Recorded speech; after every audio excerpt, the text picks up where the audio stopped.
E aí pessoal, beleza? Tudo bom com vocês? Então agora vamos para a nossa aula 3, a última aula sobre as propriedades físicas da matéria, tá bom? Espero que vocês tenham compreendido legal a aula anterior, porque nós fizemos bem poucas atividades, até fizemos só 2 exercícios mentais, assim. E agora nós vamos fazer bastante atividades nessas aqui e depois concluir com a explicação da densidade, tá bom? Então vamos lá, lembrando novamente que se alguém ficar com alguma dúvida, tiver alguma questão a colocar, pode colocar nos comentários aí, que assim que for possível eu respondo, ou pode mandar mensagem também, que a gente vai se conversando, certo? Até mais, vamos lá então.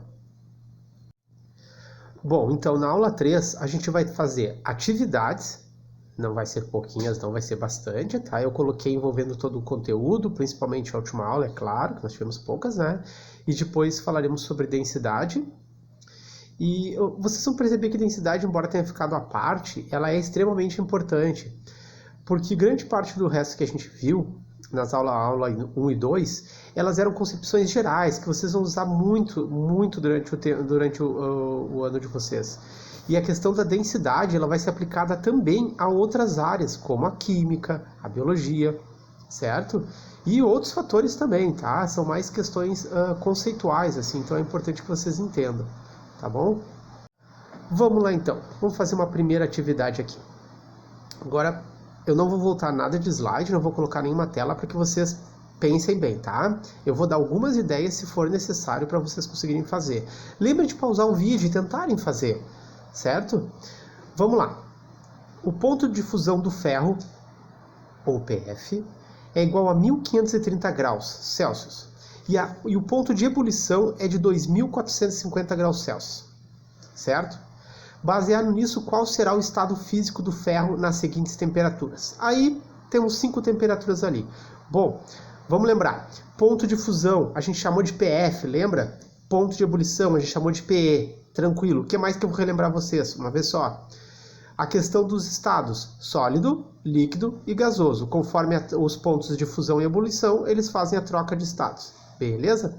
Então tá. Nós sabemos que o ponto de fusão, quando passa de sólido para líquido, é 1530 e o de ebulição 2450, que passa de líquido para gasoso. A 25 graus, qual vai ser o estado desse ferro? Vocês conseguem lembrar disso aí? Vai ser sólido, líquido ou gasoso? Dê em pausa, tente responder. Vamos lá então. Vai ser sólido, gurizada. É isso aí. O estado vai ser sólido, tá bom? O que mais que a gente pode entender disso aí? Ele está menor que o ponto de fusão. Se está menor que o ponto de fusão, ele continua no estado sólido. É uma evolução normal da matéria, tá bom? Vamos lá. A 130 graus Celsius, qual vai ser o estado desse ferro? Lembrem, do ferro. Vai ser o quê? Dei um pause, tente responder. Ele está menor que o ponto de fusão. Ou seja, sólido, continua sólido, gurizada. Vai continuar sólido, tá bom? Agora, a temperatura aumentou bastante. Nós estamos em 1459 graus Celsius. Qual vai ser o ponto de fusão de ebulição, conforme está ali? 1530, 2450. 1459 é menor ainda que o ponto de fusão. Então, o que acontece com o ferro? Ele continua sólido, tá? Não tem alteração no estado, permanece no estado sólido. 2235 graus, ferro. O que acontece com ele agora? O ponto de fusão, 1530, ou seja, ele não está mais na fusão, ele já correu o ponto de fusão dele, tá? Tá entre o ponto de fusão e o ponto de ebulição. Vocês lembram o que era nesse estado? Deem um pause, tentem responder. Agora nesse estado vai ser líquido, gurizada. Vai ser líquido, tá? E aqui o último exemplo, a 3002 graus Celsius. Se o ponto de ebulição é 2450, que é quando ele, digamos assim, ferve ou vira gás, agora o estado vai ser gasoso, tá bom? Então, beleza. Lembrem disso aí, se nós trocássemos isso aí agora, por exemplo, vamos supor que não fosse o ferro e fosse a água, e eu não falasse nada para vocês do ponto de fusão e ebulição. Nós já fizemos na aula passada. Com 25 graus, o que ia acontecer? Se o ponto de fusão da água é 0, ele ia ficar no estado líquido. 130, ele já ia estar no estado gasoso, e daí em diante era só estado gasoso, tá bom? Então tá legal. Vamos lá para o próximo. Agora uma questãozinha bem interessante que ela lida de uma maneira bem conceitual ali com o que acontece na nossa vida no dia a dia.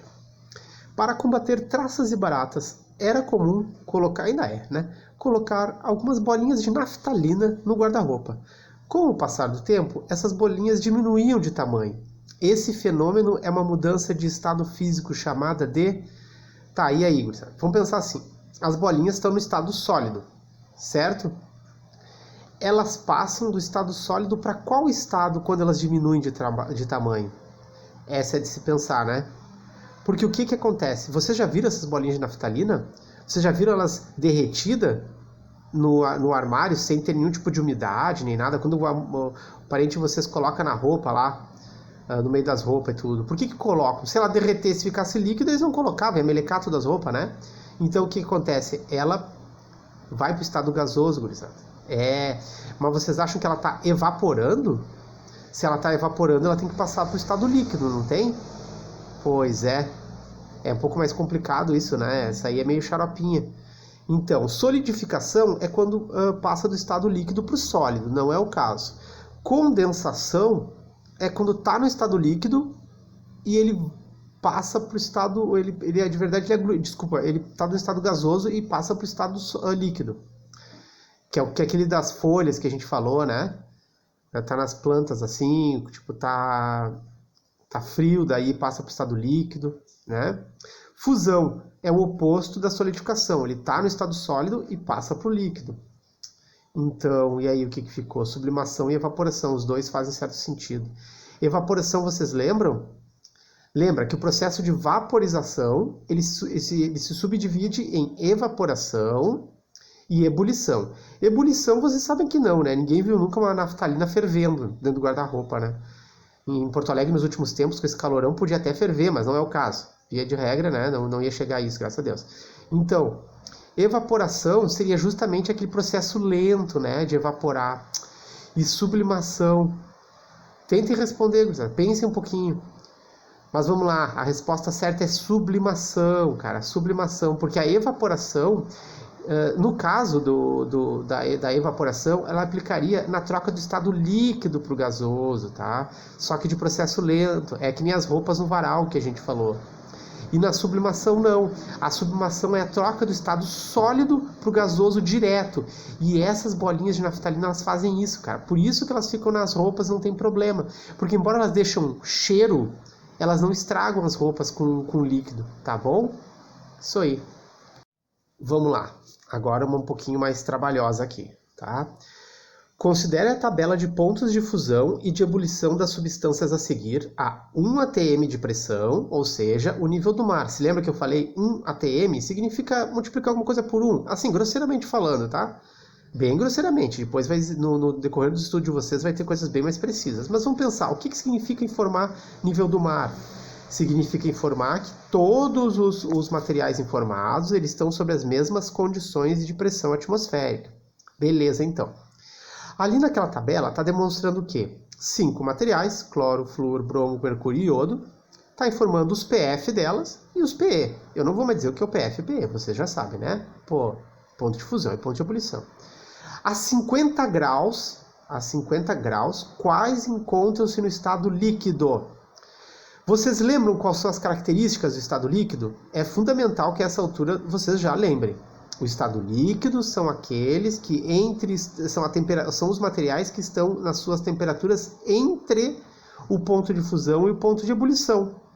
Então, 50 graus o cloro. Olha, o ponto de ebulição, o ponto que ele vira gás, tá? É em menos 34,6. Ou seja, a 50 graus... o cloro já é gás há muito tempo, tá? Então, apareceu cloro ali, na A e na B? Apareceu. Então, não pode ser A e a B, porque não é estado líquido, ali já é estado gasoso, o cloro e os dois cloros que aparecem, né? Então tá, só por aí vocês já conseguiam saber que não era a A e a B. Vamos lá. O flúor. O flúor é pior, cara. O flúor é pior. O flúor é de menos 219 a menos 188. Nessas temperaturas... tá? De 50 graus, ele também já é gás há muito tempo. Então, o flúor também não. Apareceu o flúor na D, além de aparecer na A, claro. Então também não é a D. Bom, a gente está entre a C e a E. Vamos para o bromo. Tá, vamos pro bromo ali, ó. Menos 7,2 é o ponto de fusão e 58,8 é o ponto de ebulição. Para ele estar no estado líquido, a temperatura que esse bromo tem que estar é entre essas duas. 50 graus é entre essas duas, então o bromo está no estado líquido. Olha, a gente sabia que não era E por causa do flúor, né? Então, consequentemente, a gente sabe que a resposta certa vai ser a letra E, bromo e mercúrio. Mas, vamos confirmar o mercúrio então. Mercúrio a 50 graus, ele tem que estar entre o ponto de fusão e ebulição. É o caso, o ponto de fusão do mercúrio é menos 38,8. Ou seja, com menos 38,8 de temperatura, ele já virou sólido, passou para líquido. E aí ele fica líquido até 356,6 graus. Então o mercúrio também é líquido. Beleza. Tá, mas e o iodo? Só pra gente finalizar, o iodo. O iodo não, cara. O iodo a 113,5 ele ainda é sólido, cara. Com 113,6 ele passa para o estado líquido.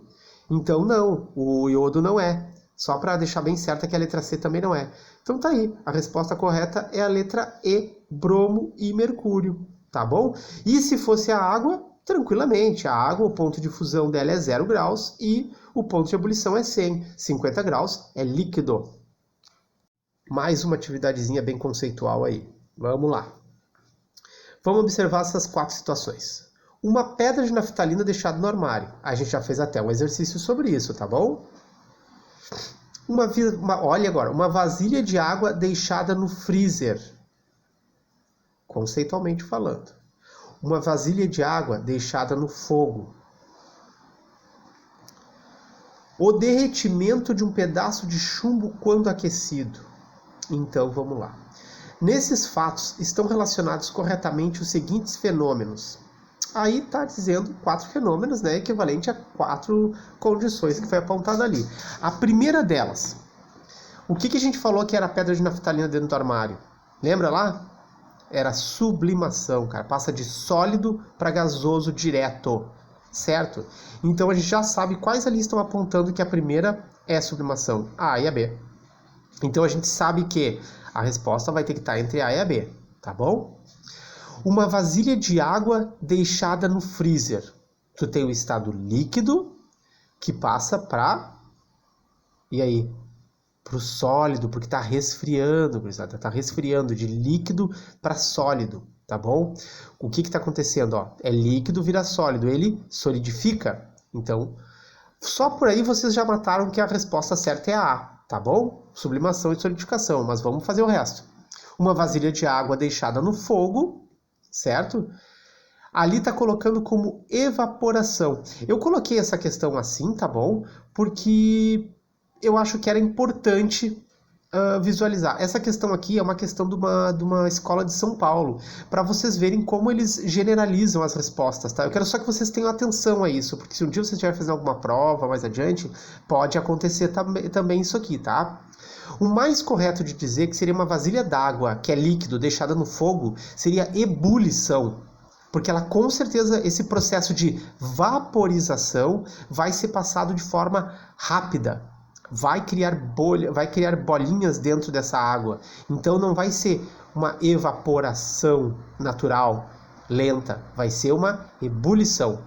Beleza? Mas tudo bem, eu quis deixar para mostrar para vocês essa diferença também. E aí na 4, o derretimento de um pedaço de chumbo quando aquecido.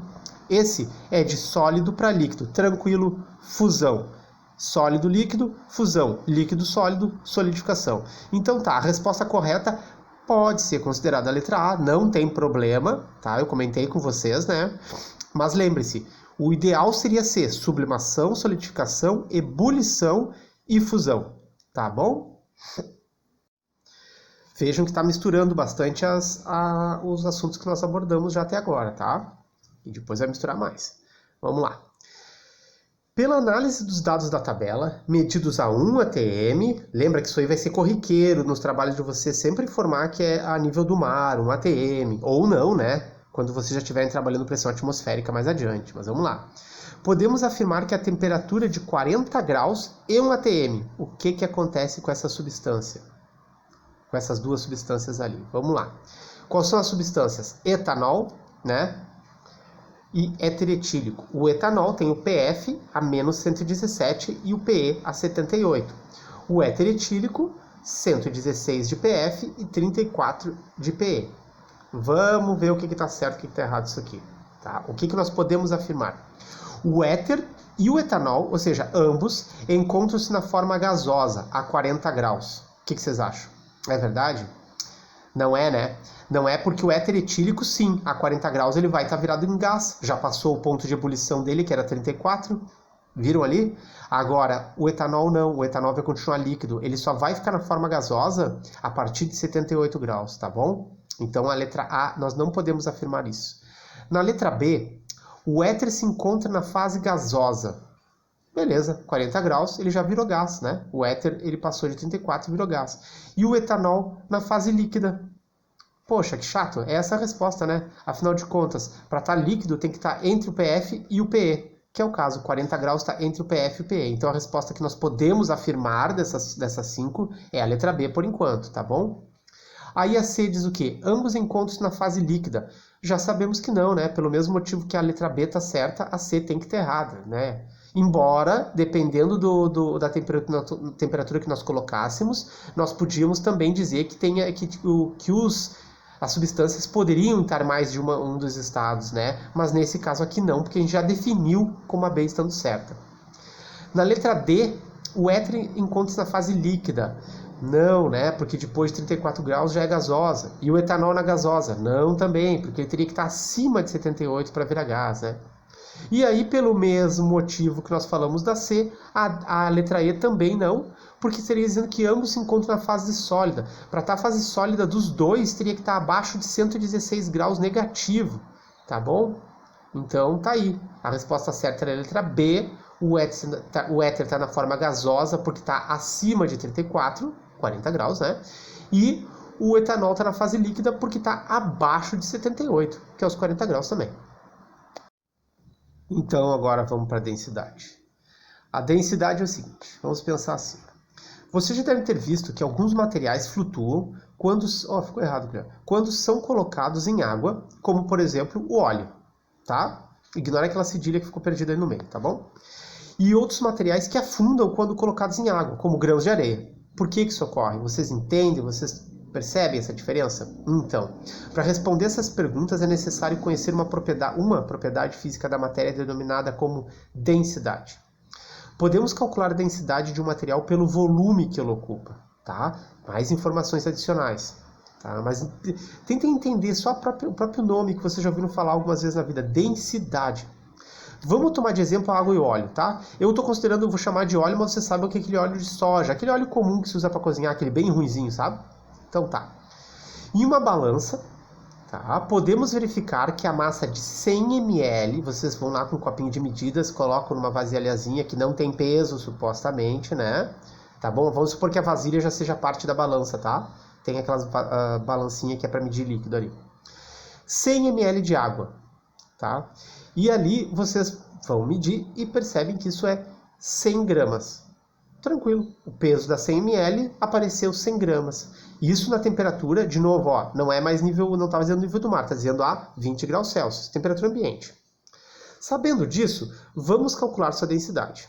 Olha ali como é que está calculando. A gente vai pegar 100 gramas, que a gente tem de água, que apareceu medida na balança, apareceu escrito 100 gramas, e vai dividir por 100 mililitros, ml, tá bom? Repara que mililitros é M minúsculo, da unidade, e litros, tá? De água. 100 dividido por 100, qualquer número dividido por ele mesmo, é 1, tá bom? Aí o que acontece? 1 grama por mililitro. Isso é uma unidade de medida, tá? 1 grama barra mililitro. É mais a mesma coisa que dizer que tem 1 de G sobre ml, mililitro, tá bom? Sendo assim, a densidade da água, tá, é 1 grama por mililitro. Isso significa que para cada 1 mililitro de água tem a massa de 1 grama d'água, tá? Mais conceitual, mas entendam isso. Já percebam que a massa da água foi dividida pelo volume da água, tá bom? Que foi 100 mililitros. Agora vamos pensar no óleo. Eu coloquei a ilustraçãozinha ali, tá? Já é um spoiler, beleza? Mas olhem a ilustração. Vocês podem até fazer essa experiência aí, tá? Não precisa nem ser areia em si, mas peguem areia, né? Joga água ali no pó. Olha, pode jogar a água primeiro, não precisa jogar na ordem. Joga a água, tá? Joga o óleo ou joga primeiro o óleo, tanto faz. É que o bom de tu jogar na ordem é que já vai aparecer mais rápido assim separado, mas também pode jogar e deixa, esquece. Vai acontecer isso aí. É bem legal de fazer, tá? Se quiserem, joga ao contrário. Coloquem óleo, coloquem água e coloquem areia, tudo junto. Podem até chacoalhar e deixa ali. Mas vai ter, quanto mais tu misturar, mais tempo tu vai ter que deixar parado ali para separar, tá bom? Isso vai ser um conteúdo mais adiante, mas depois a gente vê. Vamos lá.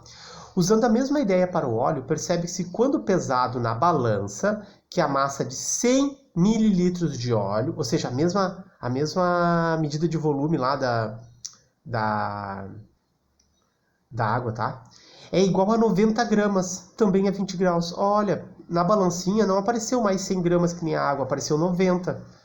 Logo, a densidade foi calculada como a massa, 90 gramas de óleo, que apareceu medida na balança, dividido pelo mesmo volume que nós tínhamos calculado de água, mas agora de óleo, que é 100 ml. 90 dividido por 100, 0,9. Tá? Tranquilo, né? 0,9 gramas por mililitro de óleo. Portanto, a densidade do óleo é 0,9 gramas por mililitro. E isso significa que para cada 1 mililitro de óleo tem massa de 0,9 gramas. Tá bom? Agora vamos com esses valores na mente, vamos calcular aqui melhor isso aí. Vamos comparar. Olha aí, ó. Então, aquele D lá no cantinho é de densidade. E ele está sendo igualado à massa dividida pelo volume. A massa, a gente vai medir ela pelo quê? Miligrama, grama, quilo, tonelada, não importa. Massa, certo? Dividido pelo quê? Pelo volume. No caso, a gente está usando aqui mililitro, pode ser litro, aí você tem que saber converter as unidades, tá? Mas, grosseiramente falando, a gente está falando de gramas por mililitro. Esse é o caso específico que a gente está trabalhando aqui. Ali embaixo está descrevendo as unidades, ó, densidade, massa e volume. D é igual a mM sobre V. Se compararmos os resultados, veremos que a água é mais densa que o óleo. Pô, ou seja, a massa em 1 ml de água que em 1 ml de óleo. Ou seja, há mais massa. Tá? Como? Na balança, se lembra quando a gente colocou a água, né, deu 100 gramas. Quando a gente colocou o óleo, com o mesmo volume, deu 90 gramas. Tá bom? Beleza, então a água é mais densa. Quanto maior o número, maior, né? Então, mais denso. Quando comparados os valores de densidade de diferentes materiais, é possível prever se o material flutua ou afunda quando colocado em determinado líquido. Simples, né, gurizada? Sempre que vocês tiverem dois materiais, qual que é mais denso? Esse vai flutuar. Obviamente, nós estamos falando que um deles, pelo menos, seja líquido, né? Porque se não for, tu não vai conseguir ver flutuar, né? Vai ficar por exemplo, vamos supor, tá? Grosseiramente falando, como é que nós vamos saber qual que é mais denso, o ferro ou a madeira? A gente sabe qual é mais denso, fazendo um exercício mental, a gente acaba sabendo, né? Sem número nem nada. Se tu jogar numa piscina um bloquinho d'água, ele vai afundar numa velocidade. Se jogar um bloquinho ou às vezes nem vai, no caso nem vai afundar, né? Se tu jogar um bloquinho de chumbo, o que vai acontecer com ele? Vai parar lá no fundo em segundos. Então tu sabe qual que é mais denso. Mas nós estamos falando aqui de líquido. Para poder identificar, precisaria de alguma coisa, teria que ser líquido, tá? Nem que seja para te comparar entre outros dois. Como, por exemplo, tu quer saber qual que é mais denso, o chumbo ou o ferro? Tu vai jogar os dois na piscina e vai ver o que acontece. Qual que afunda mais rápido ou alguma coisa do gênero, tá bom? Beleza, então. Mas aí só em termos de amplitude, generalização do que a gente está aprendendo. Mas falando sobre a água e o óleo, a gente já percebeu que o óleo é menos denso, então ele flutua, tá bom? Então assim, né? Pegamos aquela mesma ilustração que nós tínhamos visto antes, tá bom? Como exemplo, né? Se colocarmos em um recipiente areia com densidade de 1,8 gramas por mililitro e água, a areia afunda na água, pois a densidade da areia é maior que a da água. Até aí, beleza. A da água a gente sabe quanto é que é, né? 1 grama por mililitro. E o da areia está dizendo ali, 1,8. Ou seja, é maior, mais denso, afunda. Já quando se adiciona o óleo flutua, pois tem densidade menor que a água, como a gente tinha visto anterior, que a gente tinha calculado, né? Então, bem tranquilo. Se vocês fizerem o experimento, não se preocupem em colocar na ordem que nem eu tinha comentado ali antes. Podem colocar como vocês quiserem. Se puderem, até façam isso em casa, tá bom? Como eu falei, uma outra alternativa de calcular coisas que estão muito mais próximas em termos de densidade, ou até mesmo a quantidade de massa teria que ser maior para poder identificar, como por exemplo grão de areia ou grãozinho de chumbo num copo pequeno, vai ser mais difícil de visualizar isso. Aí talvez vocês precisassem de uma quantidade de areia maior e uma quantidade de chumbo maior para que a mesma, no caso, né, mesmo volume, para que vocês joguem e possam ver melhor a diferença. Mas para o nosso exemplo tá perfeito isso aqui. E agora como teste, certo? Só um testezinho simples. Vamos imaginar aí 3 líquidos, A, B, C e A, ali, tá bom? São 2 recipientes. No recipiente 1, nós colocamos o líquido A e o B. O A flutuou e o B afundou. No potezinho B, no recipiente 2 ali, a gente colocou o líquido C e o C flutuou e o A afundou. Se for para colocar isso aí numa ordem, tá? Do maior para o menor ali. No caso do... Como é que eu vou dizer para vocês? Do mais denso até o menos denso. Como é que a gente classificaria isso aí, né? Vocês conseguem imaginar? Vou mostrar aqui para vocês. Ficaria assim, ó. O líquido C seria o menos denso, porque ele está sobre o A. Aí tu pensa, tá, mas o A está sobre o B. Exato, então A também é menos denso que B. Então logo, o líquido, numa ordem crescente de densidade, o C é o menos denso, depois o A e depois o B. O B seria o mais denso, certo? Bastaria, por exemplo, você pegar o A e o C, o A nem precisaria, porque já está, e jogar o C dentro do recipiente 1, vai ficar em cima, vai ficar o C, depois o A e depois o B. Tá bom? Acho que serve como uma ideia para vocês entenderem também. Como é possível fazer assim de maneira separada, ter ideias, né? Isso aqui é um raciocínio bem simples que tu pode fazer para poder entender, né? Saber quais volumes, quais densidades são específicas de cada um, tá bom? Essa aqui eu coloquei bem clara já para vocês verem certas nuances aqui, tá? Agora trabalhando com as fórmulas mesmo. Já coloquei até o resultado ali, mas vamos tentar entender. Se um líquido possui volume de 166 centímetros cúbicos, esse é o volume, e a massa correspondente a 498 gramas. Veja agora. Sabemos a massa e sabemos o volume, exatamente como nós fizemos no nosso exercício. A fórmula que nós utilizamos, a equação, melhor dizendo, não fórmula, perdão, é que a densidade é igual à massa sobre o volume. Simples, basta dividir 498 gramas, que é a massa, por 166 centímetros cúbicos. Dividindo 498 por 166, 3 gramas por centímetro cúbico. Aí, se por acaso a professora uma hora, o professor pedir para vocês em outras unidades, bom, daí tem que colocar nas unidades certas, tá bom? Mas, via de regra, assim tá certinho, 3 gramas por centímetro cúbico. E agora? Agora vamos lá. Um corpo tem densidade, agora mudou, ó. Um corpo tem densidade igual a 7,6 gramas por centímetros cúbicos. E o volume ocupa uma extensão de 200 centímetros cúbicos. Sua massa é de... Agora, ele não quer saber mais a densidade ele tem, ele quer saber a massa. Continua usando o mesmo raciocínio da equação. A densidade vai ser igual a massa sobre o volume. Vocês sabem multiplicar invertido, né? Você sabe o que representa isso, né? Então tá, nessa aqui eu vou me estender um pouquinho para que fique bem claro, tá? Pode parecer mais confuso inicialmente, mas eu faço questão que vocês entendam o raciocínio matemático que acontece nessa equação, tá bom? Olha só, nós temos ali que D é igual a M dividido por V, tá? Tu tens os valores conforme tá ali com aquele X em azul, tá? Que é o multiplicar invertido, que grosseiramente se diz, bem grosseiramente, tá? Qual é a jogada? Tu tem que 7,6 gramas por centímetro cúbico equivalem a massa dividido por 200 centímetros cúbicos. Vocês sabem, só olhando, vocês já percebem que massa vai estar em gramas, tá? Porque se tu tiver centímetro por centímetro cúbico ali, né? Tu vai cortar, vai dar gramas. Bom, tudo bem. Na real, o que você vai fazer? Quando a gente diz multiplicar invertido, o que é feito na real nesse multiplicar invertido? Isso é uma questão mais de matemática, tá? Sempre que aparecer essas questões de multiplicar invertido, vocês nada mais estão fazendo do que dividir ambos os lados da equação. Lembrem, sinal de igual representa equação, tá? Então, equação, vocês estão equilibrando o que tem nos dois lados, vocês estão equacionando os dois lados. Então, o que está sendo feito ali? 7,6, de um lado, ele está sobre 1, digamos assim. É como se embaixo dele tivesse 1. que corresponde a não colocar nada. Do outro lado, vocês têm o m sobre 200 centímetros cúbicos, claro. O que vocês vão fazer de verdade ali? Vocês vão dividir os dois lados por 200 centímetros cúbicos. Cara, vocês vão dividir os dois lados por 200 centímetros cúbicos. Quando vocês fizerem isso, naturalmente, do lado que tem 200 centímetros cúbicos, né, vai sair fora. E vocês vão ter que ficou m, tá, a massa, vai ser 7,6 vezes 200.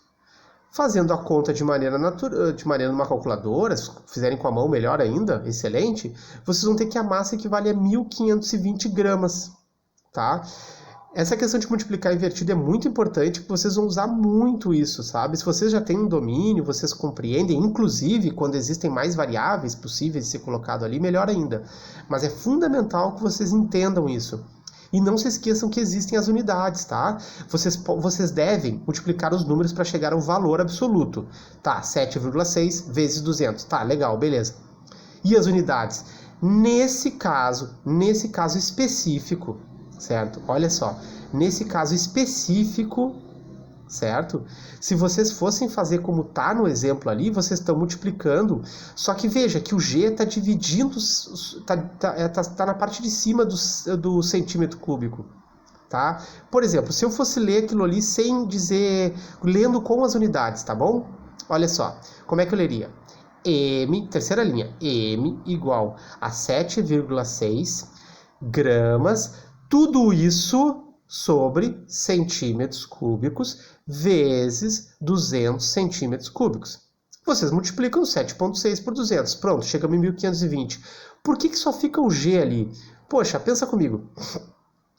O G dividido ali por centímetros cúbicos está multiplicando centímetros cúbicos em cima. Então é como se vocês estivessem dividindo centímetros cúbicos lá do 200 pelos centímetros cúbicos do 7,6. Lembrem, qualquer coisa dividida por ela mesma é 1. E 1 a gente não precisa escrever, tá bom? A gente não escreveria, porque dá 1. O resultado de centímetros cúbicos dividido por centímetros cúbicos é 1. Então, na teoria, tu poderia imaginar assim, 1.520 vezes 1 vezes gramas, que dá 1.520 gramas, tá bom? Então, tá legal. Então, pessoal, é isso. Obrigado por assistirem essas aulas de propriedades físicas da matéria. Ficando com dúvida, principalmente nos exercícios, perguntem. Se tiverem interesse, aproveitem para olhar na internet alguns exercícios que aparecem, vai ser bem importante. É uma matéria bem básica que vocês vão ver muito ainda, tá? E vão ver a partir daí, certo? Outras informações também, como dureza dos materiais e tudo, então só vai aumentando, tá bom? Então é importante que vocês entendam bem essa parte inicial e pensem sobre o assunto, que é bem legal mesmo. Qualquer coisa é só falar nos comentários ou mandar mensagem direto. Um abraço e boa aula para todos.